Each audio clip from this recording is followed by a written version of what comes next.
black people who still remember the apartheid. This is the South African apartheid. This is Rhodesia. Actually, the Palestinians, in the best case, are transparent. They don't see them. They don't exist.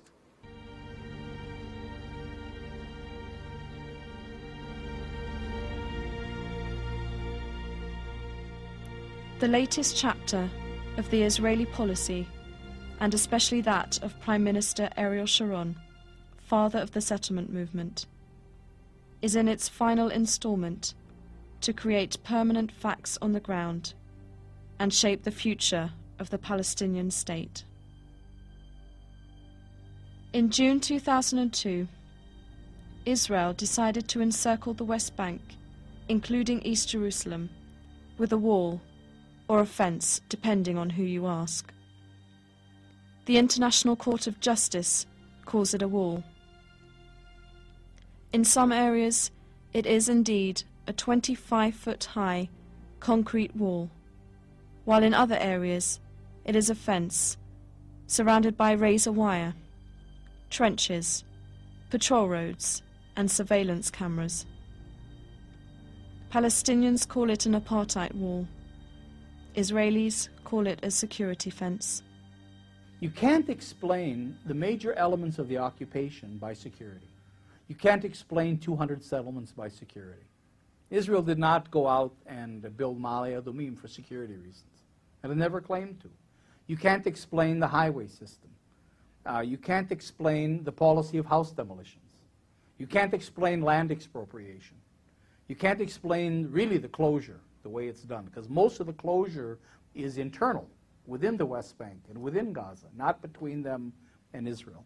And you can't explain the route of the wall by security. Security simply does not explain these things. Something else is going on.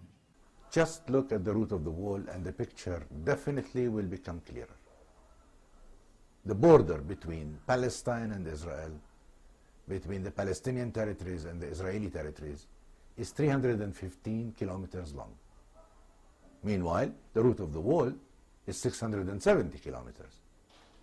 Definitely it is more than double the length. Why? The district of Qalqilia is home to about 100,000 Palestinians and boasts some of the richest agricultural land in the West Bank.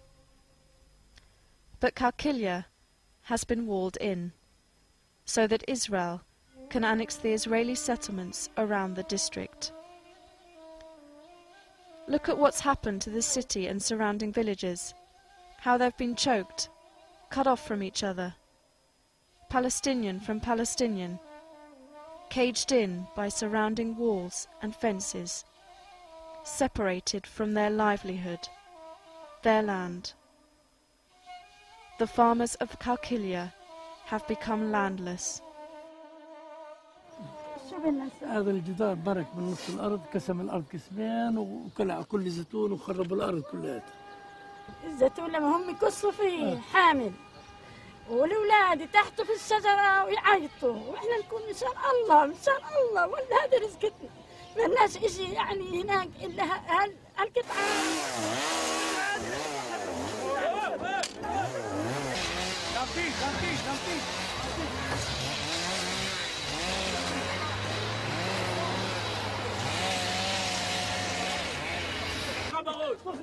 אני אתן לך באות, תזהר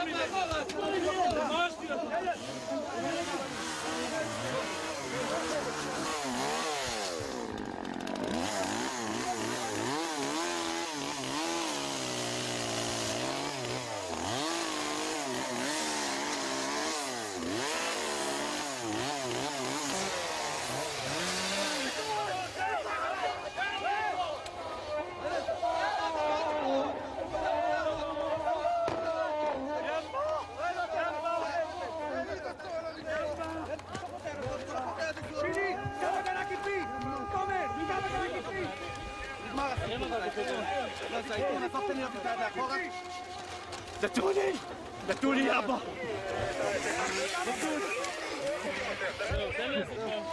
دتولي يابا يلا ازيكون ازيكيله مش ليش تعال تعال ايش لكم ازيكون ليش ازيكون قبل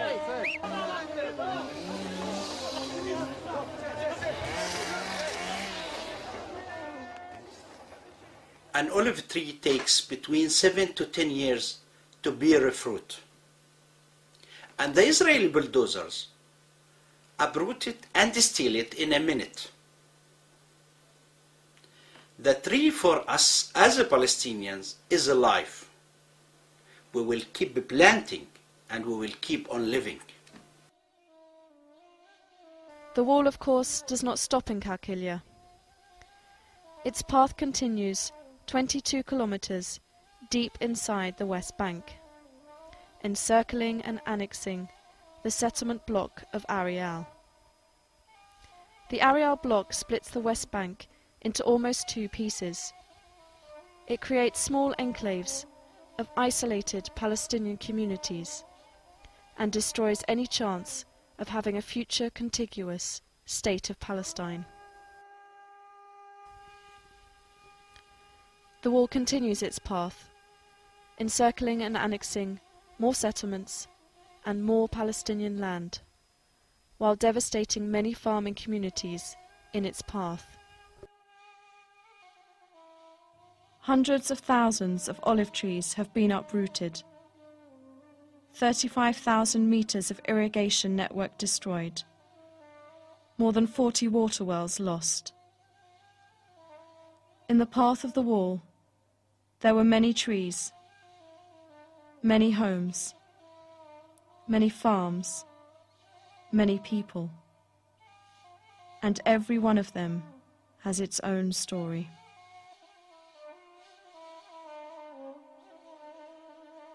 The story of the wall is a long and painful one, and it continues on to the city most devastated by the wall, Jerusalem, and its twin city, Bethlehem.